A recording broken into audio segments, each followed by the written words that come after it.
Because what is a business? It's systems and processes and people or employees that follow those systems and processes in pursuit of a bigger vision that you're all pushing towards. Have we pushed beyond what maybe the original purpose of unions has become? Right? Have we overdone it?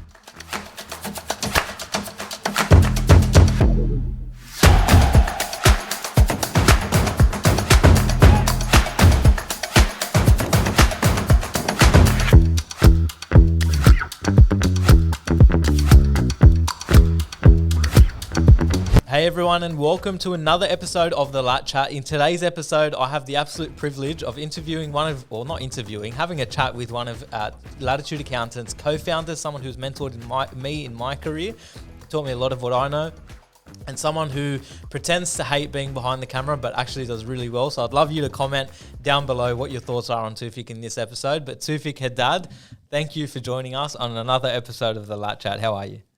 I'm very happy, Jacob. You know I love podcasts. You know I love to be here on this seat with this microphone. That's very good. Toufic, I want to start it off with something completely random just to loosen you up a bit. But you came into my office, as you do a few times a week.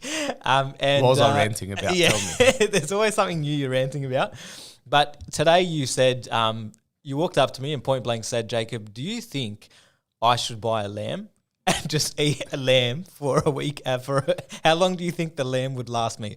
So can you talk me through what your logic was? What the hell were you thinking this morning when you said, I want to buy a lamb or a cow and just live off that for the next 2 months? No, I just started to do the numbers in my head. I thought, if I buy a cow and I just eat straight beef, or if I buy a lamb and just eat straight lamb for however long, how long will that one lamb last for? How long does one sentient lamb, after you kill it, how much food does that give you, right? And I've done the numbers in my head. You want the numbers? Go through them, yes. Let's say you kill a lamb, 18 kilos, right? 18 kilos dressed weight. Get rid of the bone. You get about, say, 60 to 70% of it. You're left with 13 kilos. If you're a pig and you eat, 400 grams to 500 grams of meat a day. That's a lot. Right? Say you can eat 500 grams a day. Yeah. So that 14 kilos will last you 28 days. So this big, sentient, beautiful creature only sustains us for 28 days. We're killing a lot of animals to keep us alive. We are. It's a problem. I'm sure there's... It's like when you drive past and you see a cow. I've done the numbers in my head. Say 200 kilos dressed weight, get rid of everything, 150 kilos. This massive monster, you look at it and think, you know what? That should sustain a man for 5 years. Yeah. Right? But no, do the numbers, Jacob. Yeah. Let's say you end up with 130 kilos of meat. If you're eating 500 grams a day. Yeah, it's a lot of days. 260 days. 260 days, but it's such a big mammoth creature. So all you Bro, need... do you know how many animals we're killing to keep us alive? It's insanity. It's actually a big problem. By the way, I don't know what that's got to do with accounting, but whatever. I just want people to understand who you are as a person. It's more the truth. But part of the highlights of my day is when Toufic comes into my office and just rants about any given topic in the most random fashion. So if you want someone who's knowledgeable and has a lot of scope, Toufic's your guy to have a conversation with, which I'm sure people appreciate. But we're going to go into rapid fire. I'll go through today's topic first. So today's episode is for business owners who are flat out making sales, but somehow are still broke. You've got a team, you've got revenue, but the money's not sticking. So that's the vibe we're going for today. But I'm going to ask you, Toufic, on that. What is the dumbest thing that business owners spend money on? Let me answer it this way. There's nothing I hate more than when I get a phone call and, they say, oh, hello, Toufic. Oh, hello. I'm just letting you know I bought a new car for and I want to claim it for business. Oh, that's nice. Oh, what'd you buy? Oh, I bought a C63. Oh, a C63 for business. Yeah, I'm going to use it for quotes. I'm going to say that I use it for quotes. I'm going to say that I use it for quotes. Oh, you're a carpenter. You frame houses, right? You frame 6 houses a year and you need to drive your C63 for quotes. But why is it dumb? Am I dumb? Is the tax office dumb? Are you going to do a 12-week logbook? You're going to pay fringe benefits tax? Yeah. How are you going to justify it? No, shut your mouth. Go buy your 4x2 Hilux and don't tell me about your dumb 63. Love it. Or your Range Rover or whatever stupid card you want to buy. I love to hear That's the dumbest Very good. way to throw your money away. Excellent. Thank you for your comments there, Toufic. You ask me your question. What do you got for me? All right. What's the most overhyped business expense you'd cut tomorrow? Overhyped business expense that I would cut tomorrow. I'm looking down a P&L in my mind. I see sales and then I see direct costs, and so gross profit, okay, and then I'm going up the top there. No, I couldn't say that. Okay, I'm going to say this with a caveat on it, okay? And I know this is one you hate, Toufic, more than me. I actually advocate for these people. Business coaching. I can see you exhale, but let me tell you, I'm hoping to agree with you now. Yeah, there are phenomenal business coaches out there. We have had some good business coaches, and I can vouch for. I'm going to give a few plugs here. If you're looking at social media, Monique Lombardo, Socialista. If you're looking at scaling your business, Tim Frey, Steph Gordon, I follow them a lot in their stuff. I advocate for those people. But there are a lot of cowboys in between who just take money and add no real value. And let me tell you something, if your business coach does not have the business of your dreams, which more often than not they don't, otherwise they would have just run that business instead of teaching you how to run a business, you've got a bit of a disconnect. So number one, I hate seeing business coaching where the coach does not have the runs on the board to be delivering out business coaching advice. That's number one. Number two, if year on year you have the same business coach, or you have the same program, or you are stuck in the same self-development and you have never actioned any of the items that you have learned out of that, and if your revenue is not growing but your business coaching expense is still the same, you have a problem. Either your coach is the problem or you are the problem, and you need to implement more and do more as opposed to just collecting more information. John, obviously one of the founders as well, says sometimes you've just got to do instead of going and collating more data. I'm very good at going and collating more data and more info and more ideas and blah, blah, blah, blah, blah. But sometimes there is a time for thinking and planning, and there is a time for executing. And sometimes you've just got to go out and execute and stop spending your damn money on useless things that aren't delivering value in your business. Agreed. Done. Very good. Thank you. All right, let's go to the next one here. What is a dead giveaway that someone is flying blind with their numbers? Whenever I meet a client, current clients, new clients, etc., I always ask, okay, how much are you billing a week? How much do you need to bill a week to cover your costs? Or how much do you need to bill a month? If you think weekly, answer me weekly. If you think monthly, answer me monthly. And there's nothing I hate more when they don't know how much they need to bill per week, per month, right? You have costs. If you're a small business, if you got five guys working for you, right?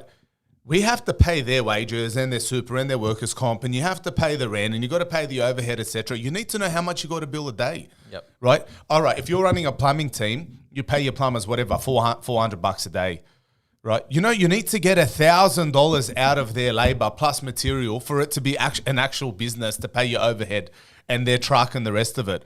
So if you run the numbers, you need whatever four plumbers, $4,000. I need to bill $20,000 a week.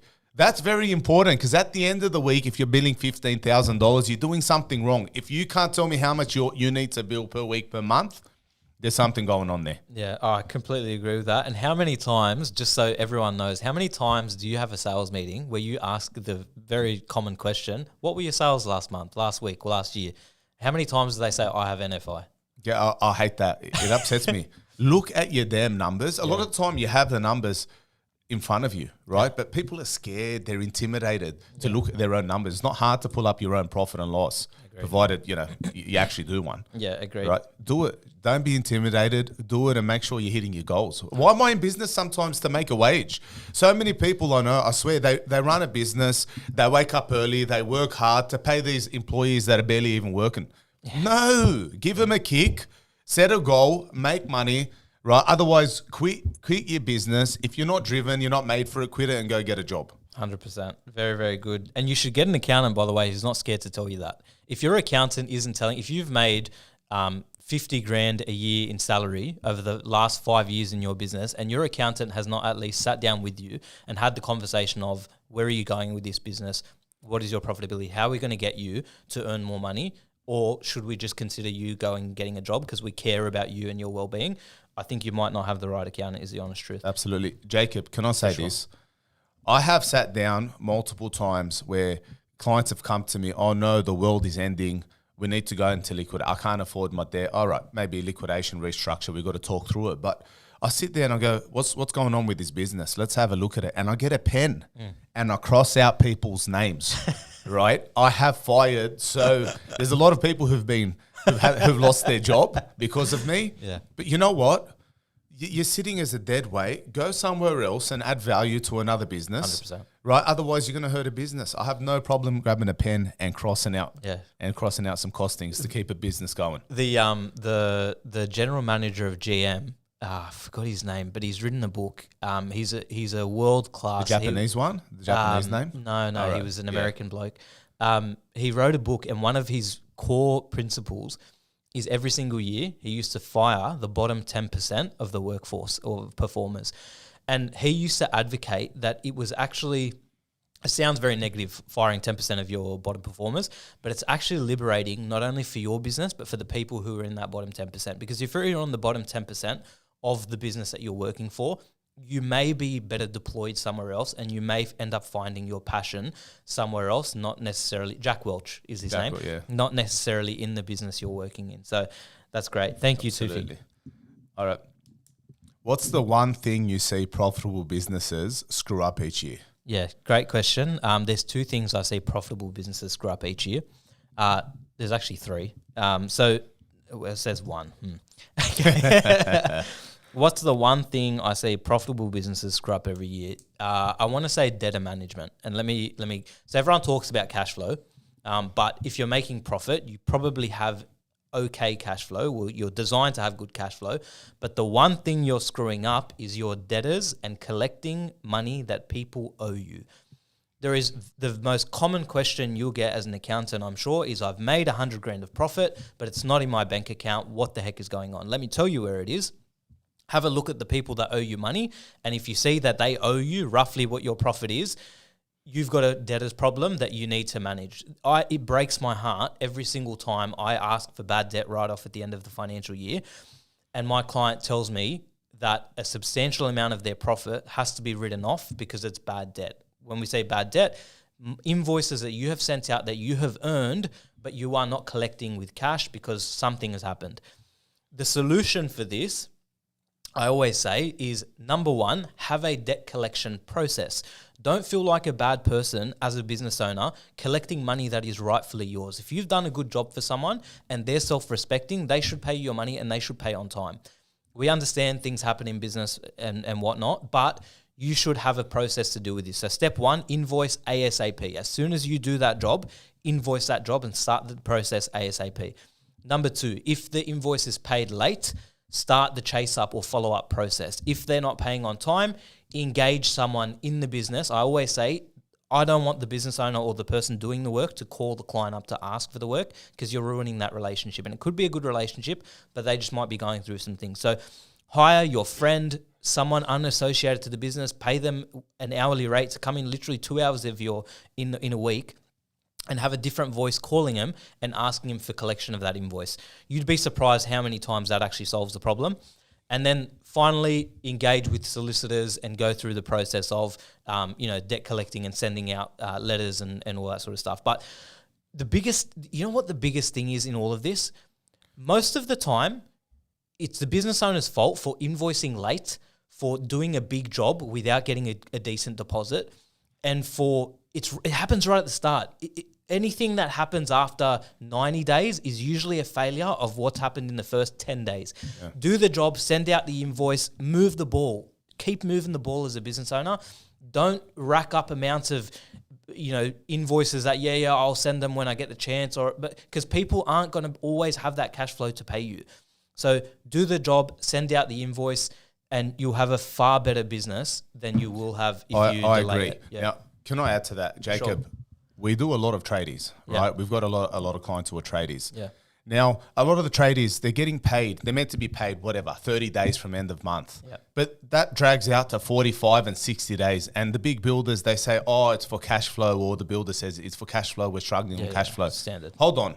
Are you aware that the HIA, if you look at the standard HIA contract, it's very preloaded in favor of the builder. The developer or the person building the home has paid well in advance. A builder should not have cash flow problems. If they're paying you 60 days or 45 days from end of month, mate, work off that builder, right? Take your men elsewhere. Go to another builder who's going to pay you. Because if the builder says, "Oh no, we're struggling on cash flow," no. If you look at their the standard HOA contract or whatever contract they have building, they're always preloaded. They've got the money in the bank, and if they're having cash flow problems, no, they're funding their losses, or they're pulling all the money out and buying some other site or one of their own sites, and they're using your money to develop their own site.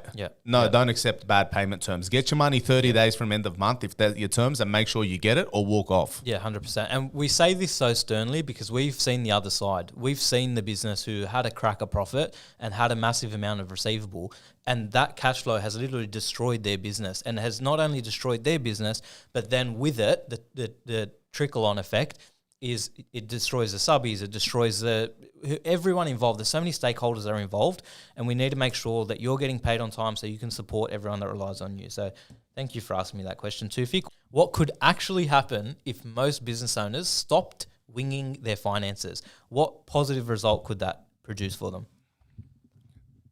We've all heard the saying, if you fail to plan, you plan to fail, right?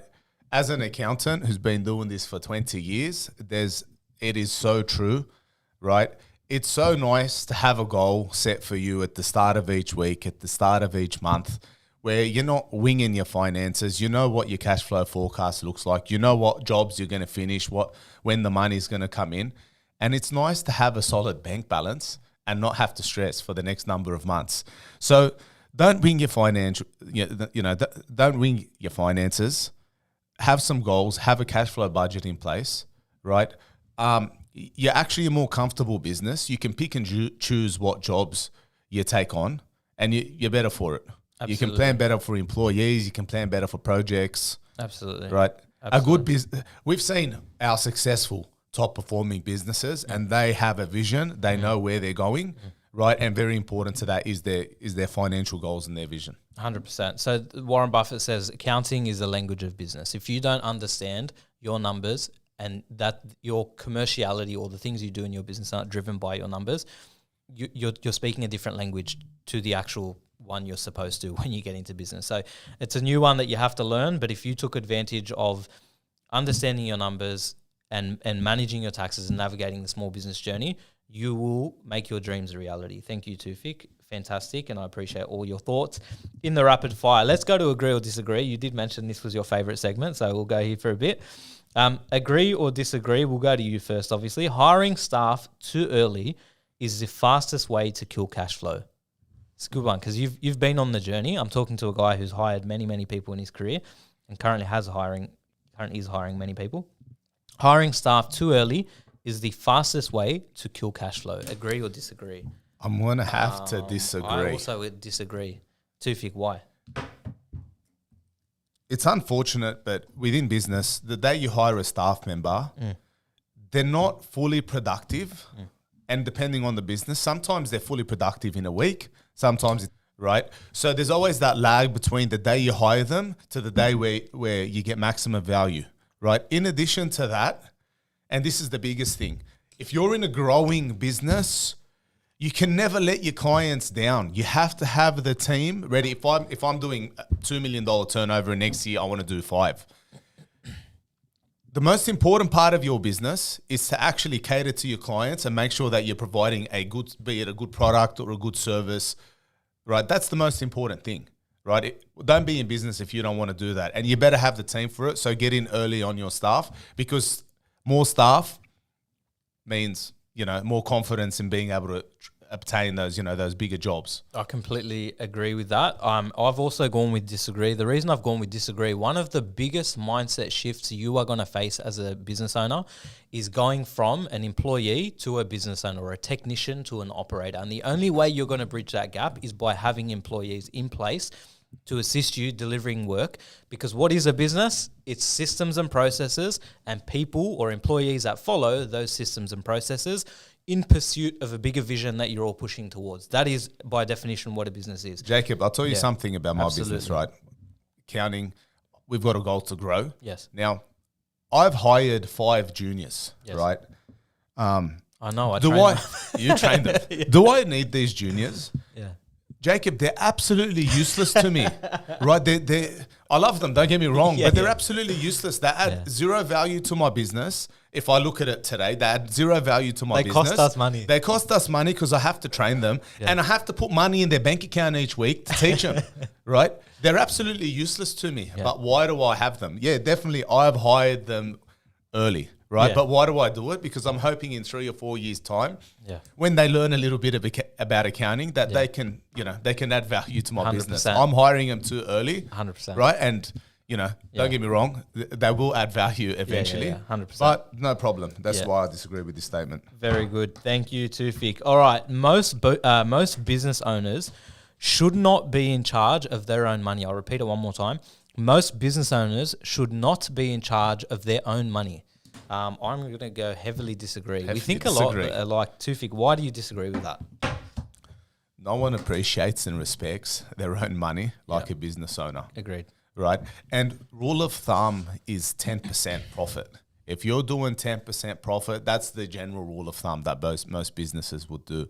It is so easy to tip the scales over. So that profit goes, if you're going on a job and you think it's a $10,000 job and you quote 10, but you're wrong and it was an $11,000 job, you walk off the site with $0, right? What was the point of doing it? Absolutely nothing. You're better off going to McDonald's and working at McDonald's. Sure. So this is why, right, you can't entrust someone else with that. Yeah, agreed. Now, there's one thing I want to do here that we do with our clients, right? I always advocate for at least the first year of running your business to do the numbers yourself with guidance of others. So I'm not going to say do your numbers and lodge your own tax return and don't have a bookkeeper who assists you. But what I want you to do is when I set up your Xero file, I always say, this is your data. These are your numbers. My job is to help support you in interpreting those numbers and making good commercial decisions around your numbers. But it is your job as a business owner to understand your numbers and understand the language of business so that you can grow your business, because no one cares about your business and your money like you do. So I completely agree with that. Mate, there's a reason that a CFO sits under a CEO. 100%. Yeah, 100%. Very, very good. All right. If you're not profitable by your first year, you have a problem. If you're not profitable by your first year, you have a problem. I have to disagree with this, Jacob. I also disagree, bro. We have to start. We're That's fine. No, that's fine. That's fine. We're going. All right. Why, Toufic, if you're not profitable by your first year, why is that not a problem? When you jump into business, you're taking a risk, right? And if you're jumping into the type of business that requires a long, you've got a long outlook to grow. And a lot of the best businesses we know of, on our books, they were not necessarily profitable in the first year because it takes time to build your systems. It takes time to build your processes. It takes time to find a good team, right? But once the formula comes together, it's beautiful. If you can work in the first year as a small business owner and achieve your wage from what you left, it's a win, right? It's a big win as far as I'm concerned. But to find profit, there's a whole bunch of factors that need to come together. And sometimes, depending on the industry, it can take more than 1 year. If you can be profitable in the first year, props to you, good on you. But if you're not profitable in the first year, but you're achieving your goals and you are growing and you see, it's worth it in the long term, continue on. But in saying that, if you're not profitable in the first year and you look at it and you say, you know what, the market is not there, or I don't have the ability to turn it, to make it profitable, shut your business down. You know what? I'm gonna change my response because I want to argue the other way as well. Yeah. I'm gonna say I agree. If your business is not profitable in your first year, you have a problem. I'm gonna say you may have a problem. Okay. Yeah. So if you're in your first year and you've made a loss, but you do have a vision, you do have systems you've set up, you've got something to show for yourself, then it may not be dire straits. But let me tell you who does have a problem if they don't have a profit in the first year. If you're an e-commerce business, and from year one, you have a low gross profit margin, i.e. you cannot get this product or service and deliver it out for a profitable margin, you actually have a problem. And as you scale, your problem is going to get worse, because when you're small, it's easy to maneuver and it's easy to shift and find new product and find new ways and blah, blah, blah, blah, blah. But as you gain overhead and as you add pressure to your business, that low gross profit margin will show itself in future. So if you have a business and you do not understand your unit economics, i.e., how much dollars does it cost me to produce this thing and how much can I sell it for? If that is not a good gross profit margin, you are going to have problems. Here's the other problem you're going to face if you don't have a profitable business from day one. If you have a product or service that someone is going to get off you once and is never going to come back, you have a problem. So a lot of e-commerce businesses especially rack up ROAS or rack up their advertising cost, okay? And they're profitable, but they're masked because they're spending heaps in ads. So they're saying, yeah, my net profit is not there yet because I'm investing a lot into ads and the money will come later. Sometimes the money doesn't come later because when you shut those ads off and you have not got repeat clients and it constantly costs you money to acquire new clients, that's a big red flag for me. So there are early indications, I will say, where if your gross profit, if your unit economics, if your ROAS is not in check early, it could actually be an early indication of problems you're going to face in future. So I can actually agree with that. But where I disagree like Toufic is if you've got a vision, a bigger vision and a bigger plan, Amazon wasn't profitable for the first X amount of years. A lot of the big players just don't have profitable businesses because they're reinvesting into their business and they're growing their business. So as long as you have a plan for profitability and you understand your unit economics day one and it's not just something you're masking until you're creating a bigger problem, then there may be some wiggle room. So they're my thoughts on that. Any other thoughts before we go to the next question? That's cool. Fine. All right. This is a good question. Small business owners cannot succeed without a good accountant. Agree or disagree? Of course, I'm going to have to agree to that. Cannot succeed without an accountant. Without an accountant. Without an accountant. Well, you need someone to lodge your tax return. Yeah, you got to do your BASIS. I'm going to go with small business owners cannot succeed without an accountant. I'm actually on the fence. I'm going to go agree, subjectively, because they're accountants. Yeah. But go for it, Toufic. Why can't you succeed without an accountant? Why can't I just go and start my business and the truth is we don't have all the answers, whether it be things like structure, right? Hold on. You can succeed, yeah, right? But you can also limit yourself without an accountant. Yeah. If you want to expand, for example, if you want to open up a certain division within your business, and I've had to do this a bit, and you need to run the numbers for it. Unless you've got an accounting background yourself, sometimes it will be hard. Accountant will see things differently. It'd be hard for you to forecast correctly, right? An accountant does help. Also, in terms of compliance and structure, there are certain specifics. It does get a little bit complicated where you would need an accountant to help you with that. We've all seen clients structured wrong, Jacob, where we look at it and we think, you're throwing 50 grand a year in the bin. Or you're not throwing it in the bin, you're giving it to the tax office, which is practically the same thing. It depends who you ask. Right? Yeah. And you're doing that. Had you done things properly from the beginning, we could have quarantined some of this money and maybe not had to give so much of it away, right? So you can succeed, but you're better off having an accountant. Yeah, I probably agree with that sentiment. You can succeed with no external help. You can succeed without a marketing agency. You can succeed without an accountant. You can succeed without a lawyer. But is it the most efficient way to success? Is it the straightest line from A to B? Probably not. I always say this to my small business owners. Do something enough that you become dangerous at doing that thing, so that you can sit across the table with your service provider, but be on the same wavelength as them. So for example, if you're thinking about hiring a marketing agency, my advice to you before you hire a marketing agency is try marketing yourself. Try running your Google ads. Try running your Meta ads. Try doing organic social media content. try these things, not for too long, but enough so that you understand what goes into it and what doesn't go into it. So then when you're sitting across the room from the marketing agency who you're paying and they produce BS reports of something that you know may not be correct, or if they're giving you measures that they think is good, but that you know you could get better at, like result to yourself, I think that's really important for a business owner, because I don't want the business owner to get taken for a ride at any point. If you're sitting across the room for an accountant, okay, and they're giving you advice that isn't the best for you, the only way you're going to know that is sometimes by either having a good accountant who has given you good advice or will give you good advice in the future, or by just having that finger on the pulse. Wait, why is my accountant telling me to set up a company? I'm just a sole trader with 30 grand of income. Do I really need it? And it's a very low risk industry. Do I really need to set up a company, or is this accountant telling me to set up a company because they just want to charge me the setup fee and the ongoing costs of having a company? So there is a little bit of due diligence on your part before you go and just hire the big four to do your tax and accounting, or you go and hire the big lawyers to help you with your legal. Spend a bit of time understanding the different divisions of your business, and then absolutely outsource it to someone who does that day in, day out and is excellent, and you will have a better gauge of who is excellent and who is not.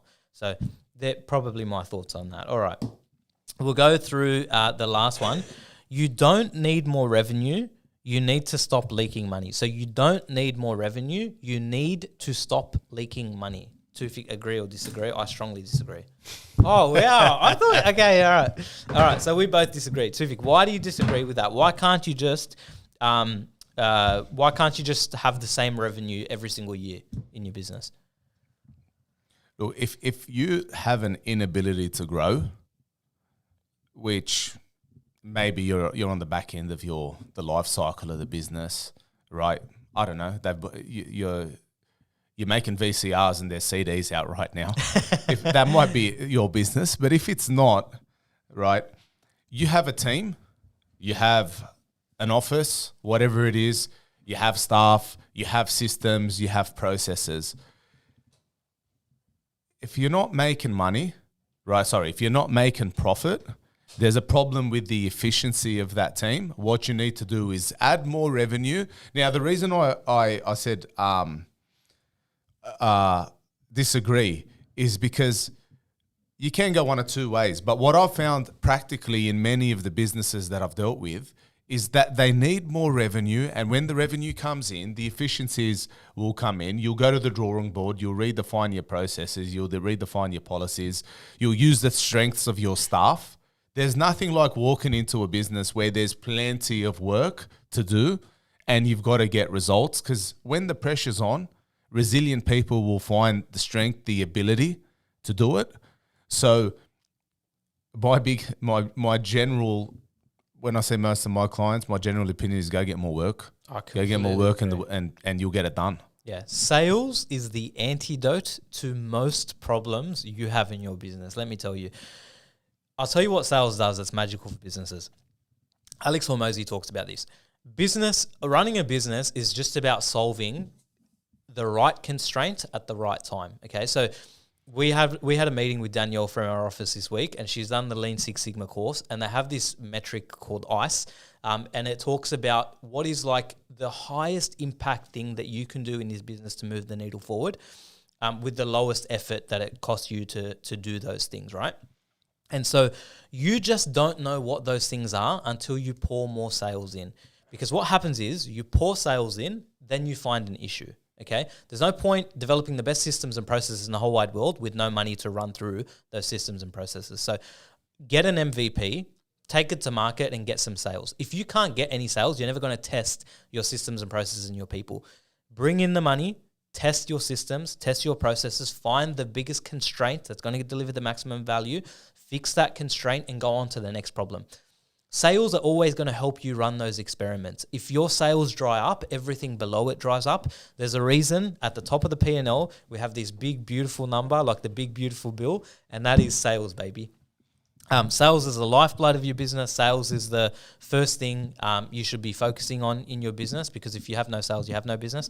But then it's incumbent on you, with those new sales to fix and adjust and repair so that you don't embarrass yourself and have a good product continually moving forward. So I agree on that. So thank you for agree and disagree. Was it that bad? Did you like that, Toufic? Did you get?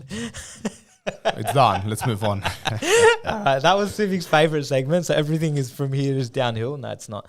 We're going to talk for 20 minutes, or not for however long it goes for here, on Australia's productivity crisis. There's been a lot of news media in the headline talking about Australia's productivity crisis. I don't know if you know this, Toufic, but we have a productivity crisis in this country, okay? So Australia is facing a productivity crisis. Fewer people want to work full-time. Job satisfaction is plummeting. More workers are disengaged than ever. Whether it's quiet quitting, the rise of remote work, or just a general shift in the mindset, the appetite for work seems to be fading, as does our GDP for every unit of labour. There was a Mark Bourris podcast with a gentleman, I can't remember his name, there's been a couple, where the biggest problem we have in Australia is just productivity. We just can't seem to innovate, we can't seem to inspire, we can't seem to deliver value or create anything new. We have this really good thing we do of digging stuff from the ground and sending it off, but we're not really value adding. What do you think of this problem? Do you think there's a problem, number one? Do you think there's a problem, number one? I want to hear your take on this, Jacob, Oh, you because do? I feel like you feel strongly about this. I do. I made a TikTok about this earlier today, and it's something that's been on my mind since it's probably about 3 or 4 months ago. I think we absolutely have a productivity crisis. And I've said this, and I will say this, and I sound like a broken record. Earlier this new financial year, we spoke about dreams, and we spoke about dreaming. And we made a few jokes that the Australian dream is to buy a home. The American dream is to start a business. The Lebanese dream is to build a duplex site. The Egyptian dream is to become either an accountant, an engineer, doctor, or a lawyer. Yeah. So, or a pharmacist. That's right. So every culture has a dream, okay? And what you incentivize and what you sell people as the dream is going to drive the results you get. What you incentivize is what you get.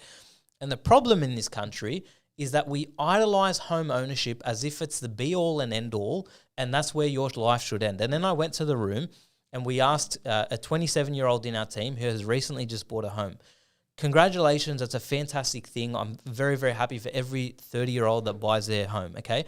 But if your dream or if your life's purpose is finished at 30 and you have to live till potentially 85, 90, we've got a problem. Because most people nowadays, that's their dream. They've fulfilled the Australian dream and they go to work just to pay the mortgage off and they do nothing more or nothing less. And that's what your life has become. And we've created that own problem for ourselves. It started with the dream issue. We've sold the wrong dream. It's very important for you to own a home, but you know how you're going to own a home one day potentially is to start a business. And when you start a business, not only do you own a home, your employees will own a home. So I think it's far more noble to sell the dream of business ownership rather than the dream of owning houses and driving up the Sydney property market and creating this Ponzi that we call Sydney housing. We live in a country where we have every resource underneath us, we have every resource around us, but you've taught me this, that we actually pay more for our gas than other countries pay for our gas. That's a problem. We've incentivized the wrong thing. My TikTok was about this.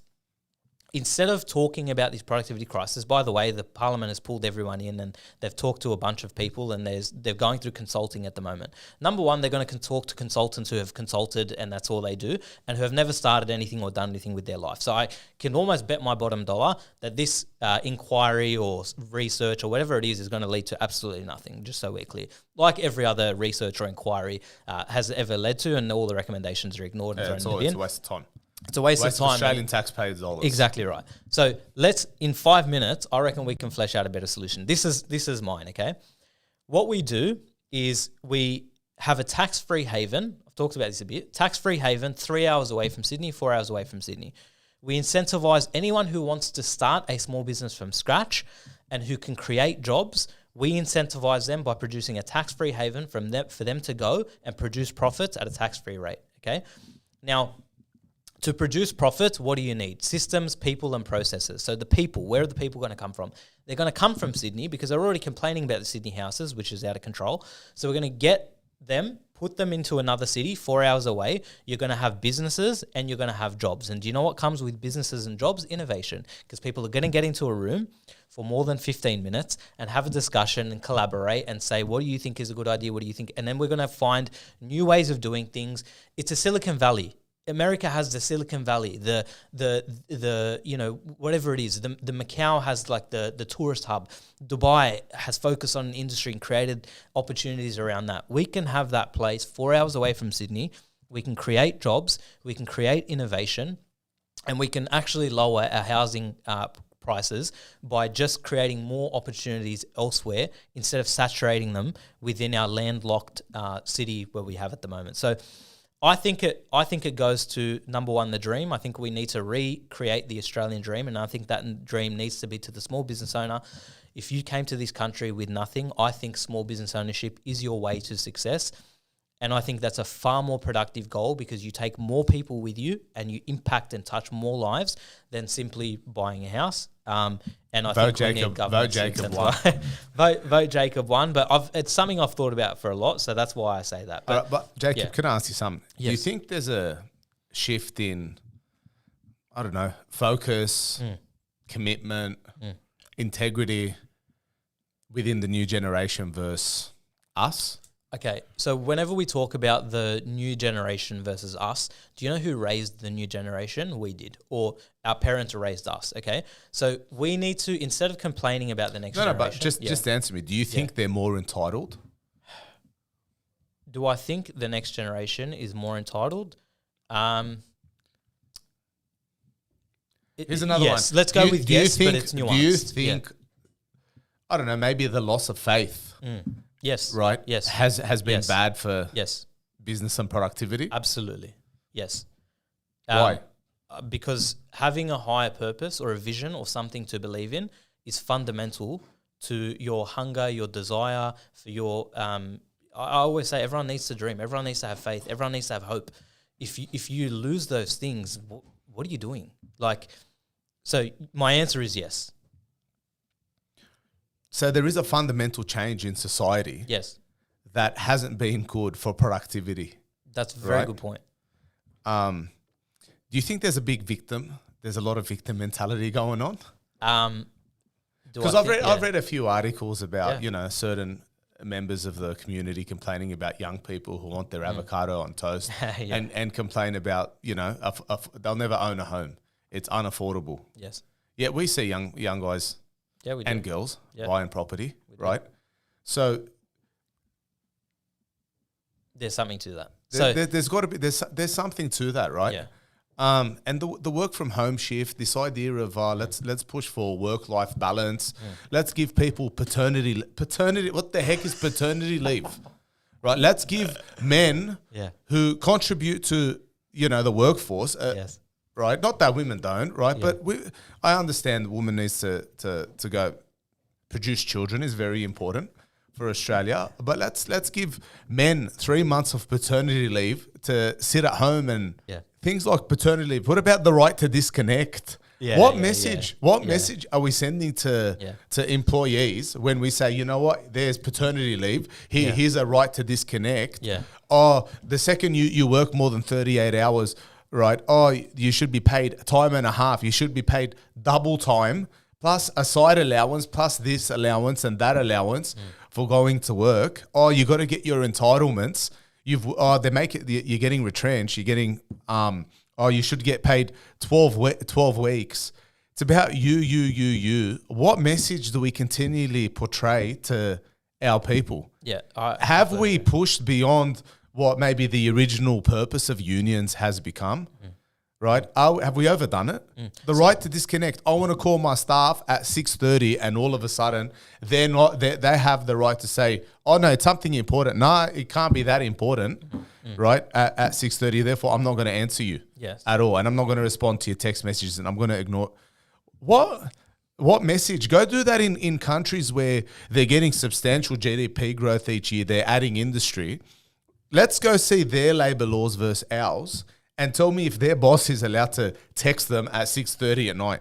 100%. So on your right to disconnect and all of the, like we'd say, the minimum wage. I did a paper. I was in the US studying at college. Studying, I say loosely, it was more frat parties, but I did a paper on minimum wage, and coming from Australia, I was such a staunch advocate for minimum wage. That's all we know. Yep. You know, we don't want the restaurant workers in the US getting no minimum wage and they're just scraping by, do we? Then I went and experienced the food scene in the US and the hospitality scene in the US, and then I was forced to write this paper, and by the end of it, I could see very much a case for maybe people just need to go out and compete. Okay, and maybe we should just let the employer and employee have a relationship and not intervene in that relationship constantly. The more we intervene in the employer-employee relationship, in my opinion, the more we're going to get it wrong. Because what happens when government intervenes is that you stop the productivity of two people getting together and having that handshake, and you get something and I get something, and that's a beautiful thing. So I think the right to disconnect, okay, I understand that protects some employees, but it also, some people want to work. Some people want to be engaged after. I can't stop thinking about work. Not a minute goes by where I'm not thinking about how can we best grow, how can we best train, how can we best do everything that our business was designed to do. And I want employees to think the same. I want people to call it their own business. I want people to flourish. I want all of that sort of thing. And the more the government tells the employee that, no, you're a victim and you should do this and you should have these rights and blah, blah, blah, blah. I'm not saying it's wrong, but I'm saying if you have a marriage and you have an outside person constantly intervening in what works best between those two people in that marriage, you would end up having a big problem. Look, Jacob, yeah. I agree with you, and I think there's some societal messages to people to say, you have intrinsic value and your boss should value you and no one should be able to bother you afterwards, and your Bachelor of Arts degree should get you your dream job, and you're a university graduate. Don't worry about your stupid degree. Yeah. Right? That's which 90% of it was a waste of time. We're printing them out, and honestly, you'd get better education on YouTube these days than you would at a university. Yeah. Don't worry about any of that, right? I think culturally we need to change to place more emphasis on the importance of work for you as an individual, right? To add value to your country, right? You know what we need? We also need people to have kids, Jacob. 100%. Right? Something's got to change in the formula of what we teach Australians. I'll turn on the ABC and, everyone's a victim, right? We have to look after everybody. Don't worry about that. Yeah. How about everyone has an opportunity and we change the messaging? And I think there needs to be a societal shift. I think Albanese, it'd be nice for him to get up and go, you know what? That was a dumb law, the right to disconnect. We're going to change it we should have the right for the employer to connect and to add value, to this country. And if they're in certain industries that we need some growth. Mate, there should be a little bit of leeway. And let's get rid of paternity leave. Don't worry about it. You don't need it. Right? Just stay home. Yeah. Let's encourage women to have more children in other ways than just paying 18 weeks of maternity leave, which I don't have a problem with. I believe in maternity leave and letting women have their job opportunities. But there are things I think society does need to change, especially people who want to work from home, job satisfaction plummeting. We need to have a real belief again. I don't want to sound mystic, right? But there's something nice about having faith in a God who put us here for a reason, 100%. Right? Yeah. And that you're here for a purpose, and that you need to serve. You as a man, you need to serve your family. You as a woman need to serve your family, right? You need to have kids to contribute to society. Yeah, I think there's some nice messaging there, Jacob, that'll take Australia a long way. Yeah, right. We need to unchoke businesses, right? Because one thing we both agree, and this is what you were talking about, a haven, we choke businesses. You name it, absolutely. Payroll tax, this tax, that tax, workers' compensation. Oh, you have to pay them side allowance. You have to pay them food allowance, right? You look at the awards. I'm like, what am I looking at? Yeah. This is stupid. No one knows what to do anymore, mate. And it's not intentional. We just there's too much red tape. We need to rip off the red tape, right, Jacob? Once let me give you this example. once I was in Thornley Shopping Centre. I don't know what I was doing there, but I was in Thornley Shopping Centre. And I saw this bloke, he was driving those old people scooters, right? And this bloke didn't weigh less than 200 kilos. He was a monstrosity, right? And he's driving this scooter, and I'm like, man, there's something wrong with this picture. Yeah. Right? We should be encouraging this guy to get off the scooter, go for a walk, eat a little bit less, and lose some pounds. Yeah. And I promise you, this is what I feel like the New South Wales government is. Yeah. It needs to go on a diet. It needs to change. Yes, you still get from A to B on a scooter, right? But it's not good for long term of society. There's got to be a better way to do it than what they're doing now. Let's reduce red tape. Let's encourage innovation. Let's change the messaging. Let's give people some actual purpose. And I think it's going to take a society. There needs to be a societal shift. Yeah. It's going to take a generation. Yeah. You know, and maybe we'll be less lazy. Maybe, I don't know. I'd like to think that there will be some innovation and Australia's at the forefront. Because you know what we have? We have everything. We have resources. We have land, we have space, we have opportunity. Freedom. And we're much better than any other country I've been to. Yeah, 100%. And do you know where that starts, Toufic? Do you know where the culture of, I know we say our government should fix this, but do you know who really needs to fix this? It starts in the house, bro. Yeah. It starts in parents raising their children to be productive members of society who have dreams, who have aspirations and have goals. We talked about this a lot. I talked about it a lot in the in one of our strategy days, where Tiger Woods, from a young age, his father said, "You're going to be a golfer," and he believed in himself. Serena Williams, before she was born, was going to be a world champion because that was her father's plan for her, okay, or her mother's plan for her, whatever that is. But we need to foster our children so that they can grow up and be absolute guns in whatever it is that they do. We need to stop telling our children that rich people are bad and that you shouldn't work too hard and blah blah blah, and you should just enjoy yourself. And it starts because every generation who complains about the generation below them raised the generation that they're complaining about. So it's a bit ironic. So it starts in the home. I would encourage everyone in their own household to support their local business, to support their children have a go. And failure is a beautiful thing because when you fail, you learn. And we need to de-risk failure as well because not every business succeeds. In fact, most businesses fail. So we need to make that okay for them. We need to make it okay for businesses fail to learn, and that's where innovation comes from. We need to inspire our kids. We need to inspire our next generation at schools. It starts at the local community. And we need to teach them resilience. Absolutely agreed. On that note, Toufic, we'll wrap it up. And we'll change gears a little bit. Just some very quick takeaways here. One thing every business owner needs to fix this week if they want to stop bleeding money. What's something quick win for our business owners? What's something they can fix this week to stop bleeding their money? We're at the start of the financial year.